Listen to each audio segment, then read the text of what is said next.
বন্ধুরা, মুখরোচক কিছু খেতে হলে নিরামিষ দিনে এই ভেন্ডির রেসিপিটা তোমরা কিন্তু একবার বানিয়ে দেখতে পারো। এই হাতে মাখা ভেন্ডিটা এত সুন্দর খেতে লাগে, তোমরা না বানালে বুঝতেই পারবে না। অবশ্যই একবার বানিয়ে দেখো। আমি কেমন করে বানিয়েছি চলো দেখে নিই।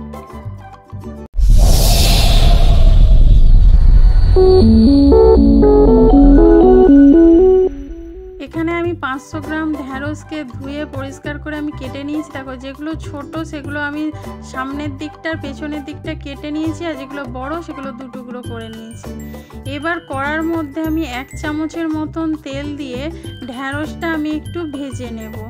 ঢ্যাঁড়স এই সময় কিন্তু নুন হলুদ দিয়ে আমি ভাজবো না, শুধু আমি ঢ্যাঁড়সটা ভেজে নেব, যাতে একটু হালকা যে গন্ধ থাকে ঢ্যাঁড়সে সেইটা যাতে নষ্ট হয়ে যায়, সেই জন্য আমি এখানে ভেজে নিচ্ছি ঢ্যাঁড়সটা।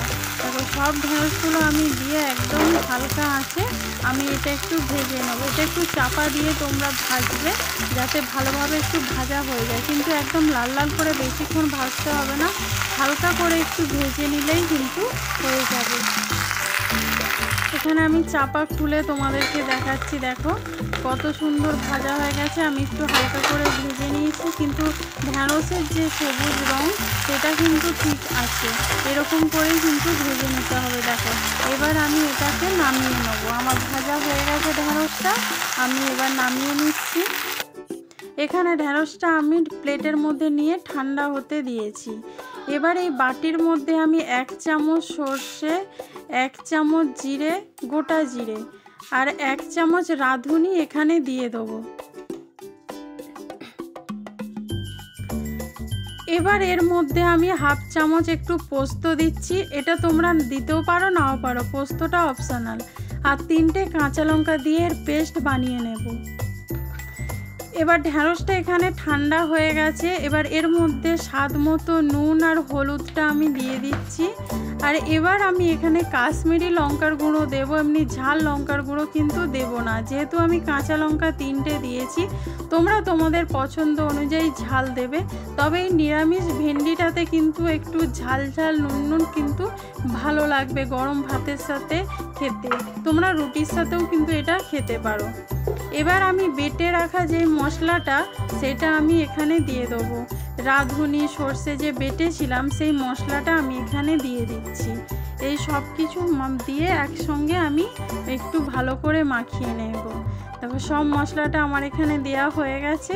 এবার এর মধ্যে আমি 2 চামচের মতন সর্ষের তেল দিয়ে দেবো। এই রান্নাটা কিন্তু সর্ষের তেল দিয়েই তোমরা করবে, তাহলে কিন্তু খেতে খুব ভালো লাগবে।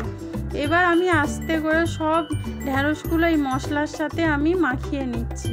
দেখতেই পাচ্ছ, আস্তে আস্তে সব মশলাগুলোর সাথে আমি এটা মাখিয়ে নেব। একটু ধৈর্য ধরে এটা মাখাতে হবে। এই হাতে মাখা ভেন্ডিটা যত সুন্দর মাখানো হবে রেসিপিটা তত ভালো লাগবে। দেখো, এখানে আমার পুরো মাখানো হয়ে গেছে। এবার আমি একটা কড়া বসিয়েছি গ্যাসে। এই কড়ার মধ্যে যে ভেন্ডি মাখাটা সেইটা আমি দিয়ে দেবো। এর মধ্যে যে প্লেটটায় যে মশলাটা লেগে আছে সেইটাতে একটু জল দিয়ে আমি এখানে দিয়ে দেবো। খালি ঢ্যাঁড়সটা সেদ্ধ হওয়ার মতন একটু জল দিতে হবে, বেশি এখানে জল লাগবে না, কারণ এই ঢ্যাঁড়সটা যখন চাপা দিয়ে রান্না হবে এ থেকে একটু জল বেরোবে, সেই জন্য এখন এই সময় বেশি জল দেওয়া যাবে না। একটা টমেটো কুচি করে আমি দিয়ে দিলাম। এবার ভালো করে মিশিয়ে এটা আমি চাপা দিয়ে রেখে দেবো 5 মিনিটের জন্য মিডিয়াম আঁচে। 5 মিনিট পর তোমাদেরকে খুলে আমি আবার দেখাবো।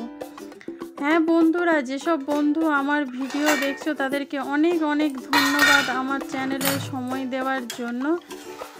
দেখো, এই মশলাটা কত সুন্দর কষানো হয়েছে, জলটাও কিন্তু কতটা কমে গেছে। দেখতেই পাচ্ছ আমাদের ঢ্যাঁড়সটা অনেকটা নরম হয়ে এসেছে, কিন্তু আমি আবার একটু নেড়ে আরও 5 মিনিট আমি চাপা দিয়ে রাখবো। মোট 10 মিনিট লাগবে আমার এটা রান্না হতে।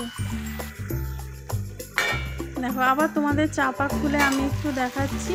দেখো, ঢ্যাঁড়সটা পুরো আমার রান্না কমপ্লিট হয়ে গেছে। দেখতেই পাচ্ছ পুরো মশলাটা শুকনো হয়ে গেছে।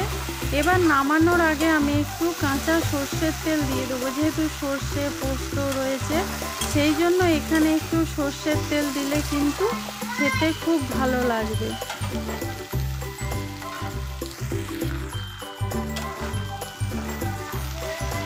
এখানে আমি মশলাটা একটু ভালো করে কষিয়ে নিচ্ছি, যেহেতু দেখো নিচে যে লেগে লেগে গেছে, এটাই কিন্তু খেতে খুব ভালো লাগবে।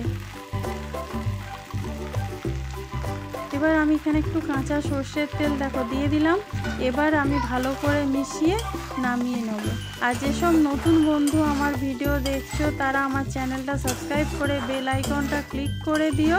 আর বন্ধুরা, তোমাদের রেসিপি কেমন লাগছে প্লিজ আমাকে কমেন্ট করে জানাও। ভালো লাগলে তোমরা লাইক অবশ্যই একটা করে দিও। এবার আমি প্লেটের মধ্যে এটা সার্ভ করে নিচ্ছি। দেখো তোমরা যেরকম পারো প্লেটে তোমরা নিতে পারো। এটা একটু সুন্দর দেখানোর জন্য আমি এরকম একটা প্লেটের মধ্যে নিচ্ছি। যেরকম হোটেলে বেশ সুন্দর মশলাদার কোনো রেসিপি দিলে এরকম প্লেটে দেয়, দেখতে কত সুন্দর লাগে, সেই জন্য আমি এরকম একটা প্লেট ব্যবহার করছি। এইটা তোমরা কিন্তু যে কোনো রুটি, ভাত, পরোটার সাথে কিন্তু খেতে পারো। বন্ধুরা, তোমরা কে কোথা থেকে দেখছো আমার ভিডিওটা প্লিজ কমেন্ট করে জানিও, যাতে তোমাদেরকে আমি ধন্যবাদ জানাতে পারি। আর আমার রেসিপিগুলো কেমন লাগছে একটু তোমরা জানাও। আর তোমরা যদি অন্য কোনো নতুন ধরনের রেসিপি দেখতে চাও সেটাও কিন্তু আমাকে কমেন্ট করে জানাতে পারো। এই ভিডিওটা ভালো লাগলে লাইক, কমেন্ট, শেয়ার করো। নতুন বন্ধু যারা দেখছো তারা কিন্তু চ্যানেলটা সাবস্ক্রাইব করে বেল আইকনটা ক্লিক করে দিও নতুন ভিডিও দেখার জন্যে। যারা ফেসবুক থেকে দেখছো তারা পেজটা ফলো করে দিও। আমার চ্যানেলটা সাপোর্ট করো, পাশে থেকো। Thank you.